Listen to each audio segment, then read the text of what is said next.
Amigos de Aldea Financiera, estamos iniciando esta edición del programa, transmitiendo desde el restaurante Alium, aquí en Guadalajara, un lugar extraordinario que les invitamos a que lo visiten. Y el día de hoy tenemos una entrevista donde vamos a platicar sobre las megatendencias que nos esperan en el mundo y sobre todo para México y Jalisco hacia el 2030.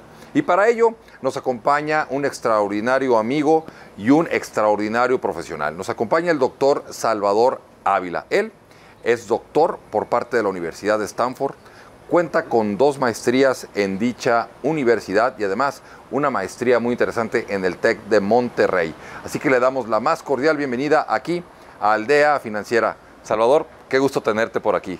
Muchas gracias por la invitación, Roberto, te agradezco la gentileza y es un privilegio estar con ustedes. Al contrario, ya muchos años de conocernos y en un tema que es extraordinario, el tema de hablar megatendencias. Nos conocimos en el Silicon Valley hablando de tecnología, de inversiones, pero los aldeanos probablemente varios de ellos no te conozcan, aunque eres una persona ampliamente conocida. Sin embargo, pues me gustaría iniciar como siempre la entrevista preguntándote ¿quién es Salvador Ávila?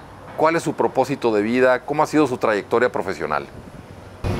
Fíjate que es una pregunta muy interesante porque obviamente a lo largo de la trayectoria profesional uno voltea hacia atrás en su vida y te das cuenta que tomaste decisiones en su momento que parecieran algunas trascendentes, otras sin importancia, pero volteas hacia atrás y dices, oye, todo tuvo cierta consistencia. Y con esto estoy contestando a tu pregunta. A lo largo de mi carrera profesional, yo, si te pudiera dar el leitmotiv de mi vida, ha sido el desarrollo de regiones, el desarrollo de empresas, el desarrollo de personas. Esto es cómo logramos un mundo y unas oportunidades mejores para los seres humanos que habitamos. Correcto. En concreto, he estado muy metido en cuestiones de competitividad, en cuestiones económicas, pero no me he detenido ahí. Soy un estudioso de la tecnología y la innovación, como tú sabes, pero también de la psicología social. ¿Qué hacemos con nuestras sociedades? ¿Cómo las podemos mejorar? Y sobre todo, ¿cómo podemos reducir esa disparidad económica y social que cada vez se acentúa más en el mundo? Totalmente de acuerdo. Definitivamente, pues el mundo siempre ha tenido retos. Cada época tiene los retos de acuerdo a la tecnología, a la mentalidad social que existe en ese momento, las costumbres, pero estamos pasando por una época compleja. Y pues vemos algunos retos en el mundo. Desde tu óptica, ¿cuáles son los retos que estás viendo en este momento por los cuales estaremos pasando los próximos años, ya no tanto como México, sino como humanidad?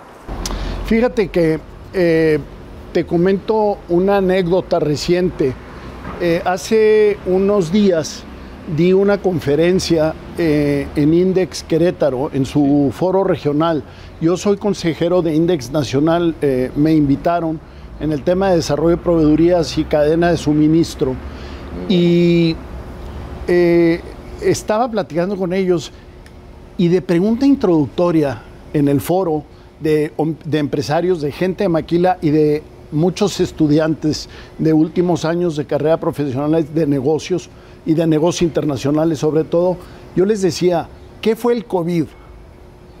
¿Qué representó para ustedes el COVID?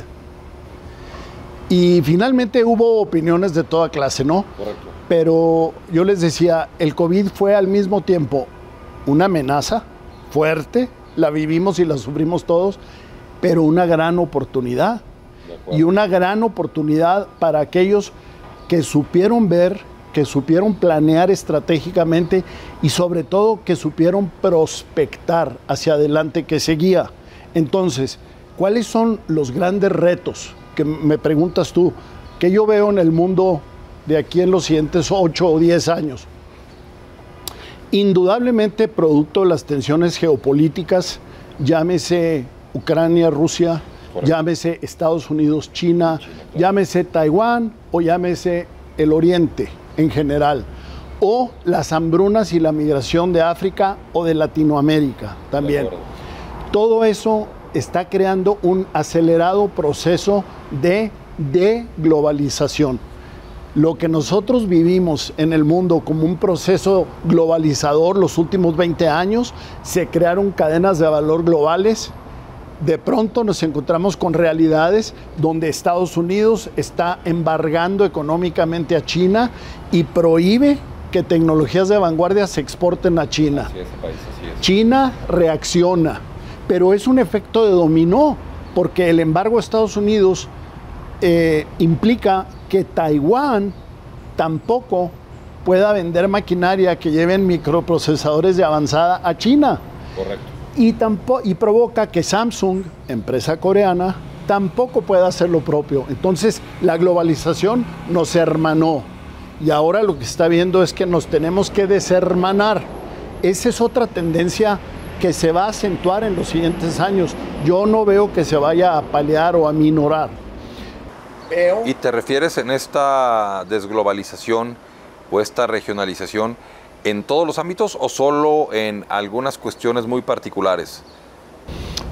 Esa es una pregunta muy interesante y muy importante. Indudablemente, hay pensadores que dicen, sigue lo económico, todo lo demás viene en consecuencia. Sí.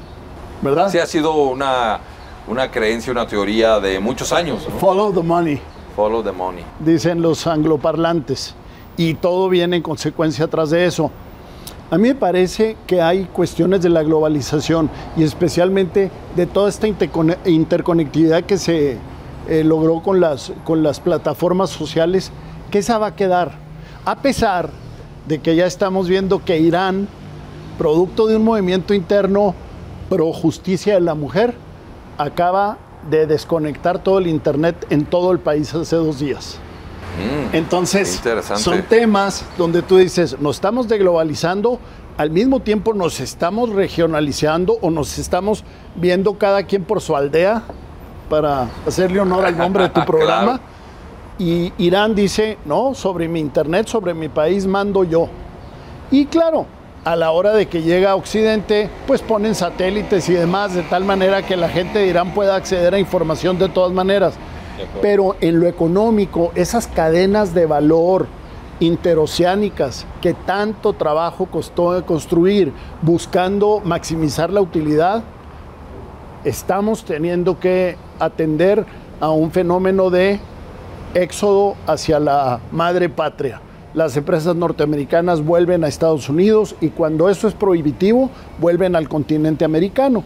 Y ahí entra un tema muy importante para Jalisco, muy importante para México y que está muy en boga, que es el nearshoring. De acuerdo, sí. Un término totalmente, digamos, actual, en donde los distintos países pues están preocupando para atraer inversiones en este momento, pero sobre todo las grandes potencias están buscando claramente tener más cerca esa proveeduría que hoy por hoy les ha costado acercar, derivado del rompimiento de las cadenas de suministro, como bien señalas. Sí. En ese sentido, ¿qué otras amenazas estás viendo? Perdón, comentabas el tema de la desglobalización. Sí, adelante. Y ibas a comentar una cuando te interrumpí, perdón. No. Yo ahorita veo diferentes megatendencias o amenazas, si quieres, relacionadas con este proceso geopolítico y un proceso también de decisión humana. Y otros no. Otros son pues factores naturales. Por ejemplo, ya sabes, se ha hecho la hipótesis de que si el COVID fue creación humana o no fue creación humana y toda esa teoría de la conspiración que por ahí anda. A final de cuentas, creo que podemos señalar el hecho de que el COVID no se ha ido, se ha disminuido la gravedad, se está alojando en vías respiratorias superiores, pero la amenaza latente de una mutación más agresiva, ahí está, y va a seguir. Sí, que esperemos que no llegue, pero puede estar. Sí, entonces yo lo llamaría más una posibilidad de crisis sanitarias, le llamaría yo a eso. Si no es el COVID, va a ser esta otra epidemia. O la fiebre del mono, que ahora está por ahí. O la fiebre del mono, que afortunadamente no ha cundido tanto porque no tiene tanta infecciosidad, pero indudablemente a medida que vamos arrasando con las selvas, que nos vamos, violando espacios que antes eran para la vida salvaje, que nos vamos empezando a consumir productos animales evidentemente vamos a empezar a contraer la especie humana otros virus, otras dolencias, otros padecimientos que la amenaza y digo, como megatendencia, eso es algo que vamos a atender. Otra, los ciclos económicos, Roberto, se están acentuando. Las subidas económicas, inclusive lo vemos mucho en los mercados de valores, vamos a decir, en este año, voy a utilizar 2022, después de la caída de 20 de marzo de 2020, la bolsa repuntó, llega diciembre del 21, llega enero, empiezan los factores inflación, todo esto empiezan a presionar la economía y el mercado de valores de pronto lo ves, no en una mitad, pero varias de las empresas tecnológicas más importantes están a un 50% de lo que valían hace 9 meses. De acuerdo. Entonces se acentuó un ciclo por la depresión económica provocada por la pandemia y luego subió abruptamente y luego estamos yendo a un valle que ayer nada menos rompió el piso que había establecido el mercado de valores en junio, no en general, pero sí en algunas emisoras de acciones como Intel, como Nvidia, como AMD, de procesadores, que es algo muy importante para Jalisco, a la baja, y el que tenga dinero para aguantar esos ciclos, pues a lo mejor ya va siendo buen momento de compra, o sea, vamos pensándole de una manera gradual, ¿no? Pero se están acentuando los ciclos económicos, se está aumentando la pobreza globalmente, la productividad global del mundo ha bajado también.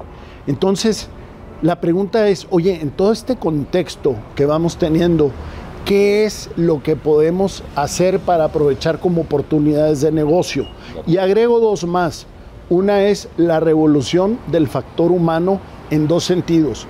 La pandemia nos mandó a las casas. Así es. Y desde ahí trabajábamos. Y ahora el modelo que está quedando es el modelo híbrido. De acuerdo. Desde ese punto de vista. Y relacionado con ese, estamos viendo un posible, y subrayo la palabra posible, crecimiento del Estado benefactor, donde el Estado está arriba diciendo, tengo una masa de población que muchos de ellos están empobreciendo. ¿Qué hago para que tengan un cierto nivel digno de vida? Y estamos viendo experimentos que incluso se hicieron en la pandemia, donde el gobierno te mandaba cheques como estímulo o te mandaban cheques mensualmente simplemente para seguir activando la demanda y que usted tuvieras medios de subsistencia. De acuerdo. Complemento esto último con el segundo ángulo de la revolución de la mano de obra que yo comentaba ahorita, y es una acelerada búsqueda de la robotización, de medios que sean muy productivos, de una manera muy rápida y de una manera de menos costo que seres humanos. Son tendencias muy relevantes. En todas las épocas ha habido ese temor de que la modernización, la industria, la tecnología sustituya al ser humano. Creo que lo vemos pues desde inicios del siglo pasado y cada día más cuando empezó el tema de la revolución industrial, pues ahí hubo ese temor, ¿no? Cuando pasó la mano de obra a ser sustituida por las máquinas en el campo y que hoy lo estamos viendo a través de la tecnología. ¿Cuál es tu opinión o qué papel va a jugar o van a jugar las personas en este proceso nuevo de tecnificación que estamos viviendo en el mundo? Tu comentario es muy atinado, muy acertado, como que parece la segunda parte de una película que ya vivimos como humanidad, precisamente con la revolución industrial. Ahora el tema está siendo la inteligencia artificial y la robótica. Y más que nunca toma relevancia aquella vieja discusión filosófica de Marx de que si la tecnología era negativa o no para el ser humano, porque eventualmente iba a sustituir las máquinas al ser humano, hasta que el ser humano, la productividad y la valía del ser humano se disminuyera. Y al parecer la evidencia hasta donde vamos señala de que la tecnología es capaz de aumentar la productividad de una manera tan grande. Y la productividad quiere decir producir bienes con la misma cantidad de recursos, producir más bienes para nuestra audiencia, que se entienda claramente. los robots, la inteligencia artificial están provocando una tendencia donde los incrementos de producto, de conocimiento, de valor de lo que está produciendo es superior a lo que podrían generar los seres humanos. El reto va a ser, en mi opinión, llegar a un punto donde la productividad sea tal que alcance a distribuir beneficios en una población cada vez más creciente. Ese es el gran reto. Alcanzar a dar, o sea, superar el threshold, como se dice en inglés, superar ese límite donde tú digas, ya estamos en un estado de alta productividad. Nada más que aquí viene un pero importante. Yo decía que la pobreza está aumentando, entonces el mundo se ha polarizado. La acumulación de capitales crece y la pobreza crece.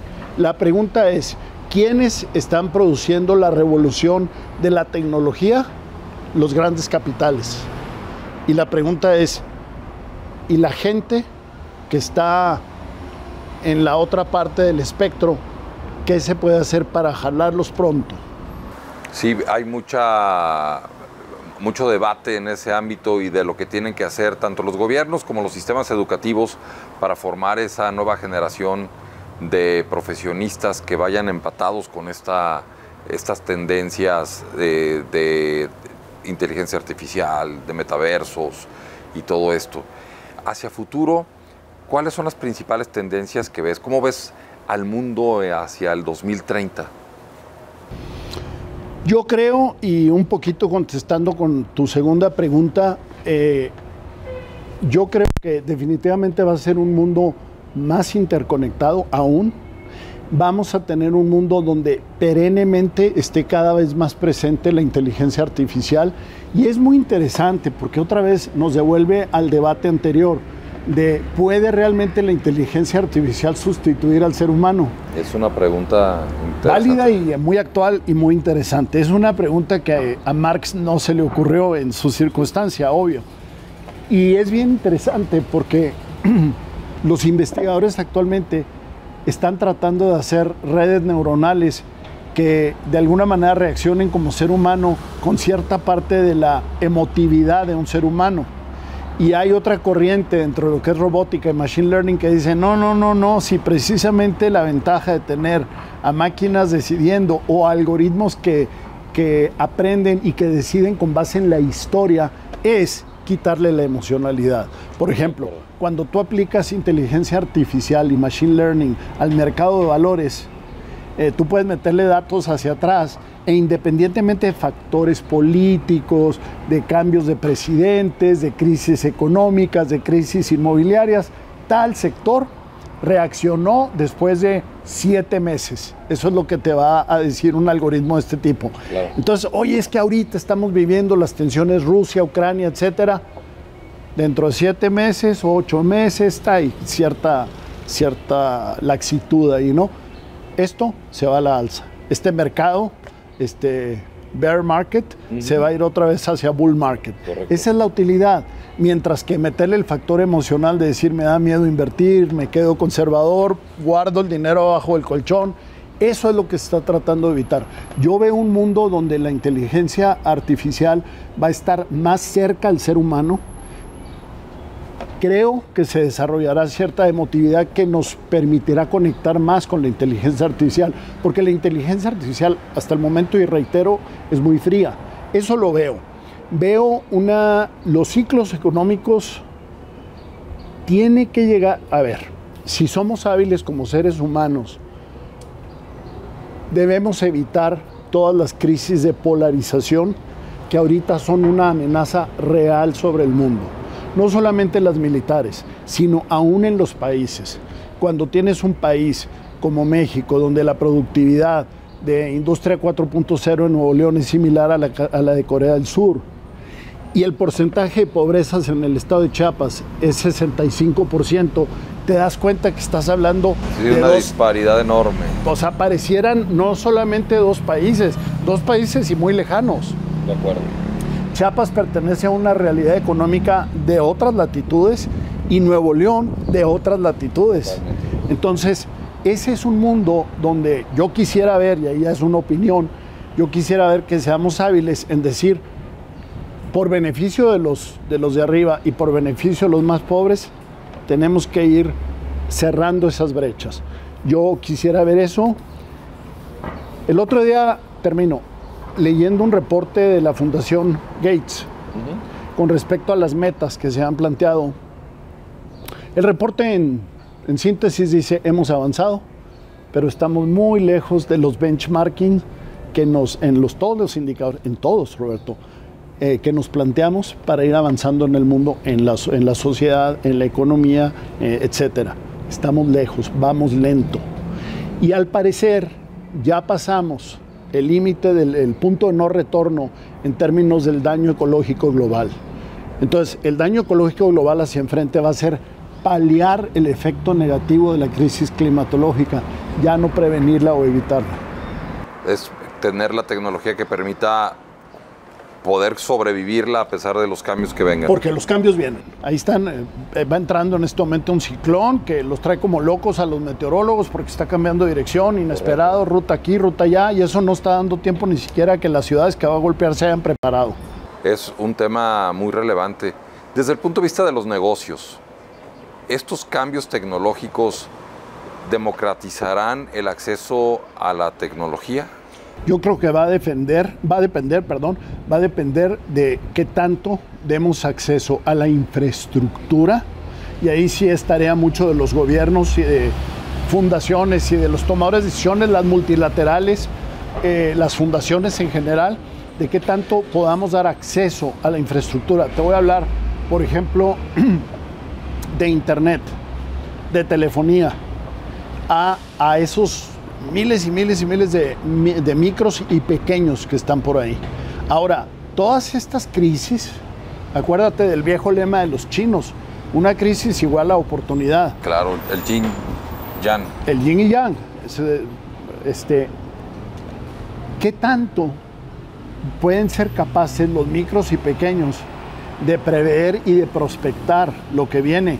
Si no tienen información, Roberto, no pueden, porque no tienen el tamaño. Y ahí tenemos un problema, porque es un problema no solo de la infraestructura de conectividad que yo mencionaba hace un momento, sino de simple acceso a la información. Los micros no tienen mucha información y siguen sin tener información de mercados ya no internacionales, locales.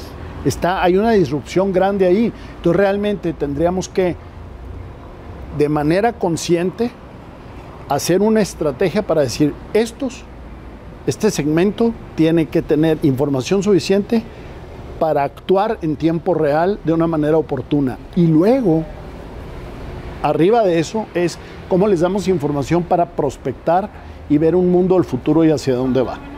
Totalmente de acuerdo, Salvador. La verdad es que es un tema muy relevante donde lo que estamos viendo en el mundo va a causar cambios que definitivamente generarán muchas áreas de oportunidad. ¿Sí? Creo que lo que estamos viendo también hacia futuro, pues también genera esa ilusión de poder ser parte de todos estos cambios tecnológicos.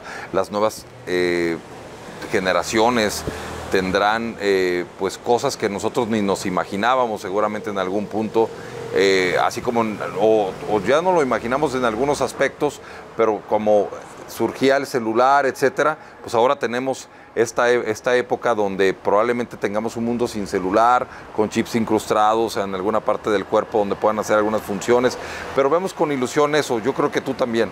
Sí, y fíjate que vemos con ilusión y son los retos que vamos a tener que ir decidiendo paso a paso. Por ejemplo, otra megatendencia indudable, y yo no sé qué va a hacer Occidente con ella, es la migración.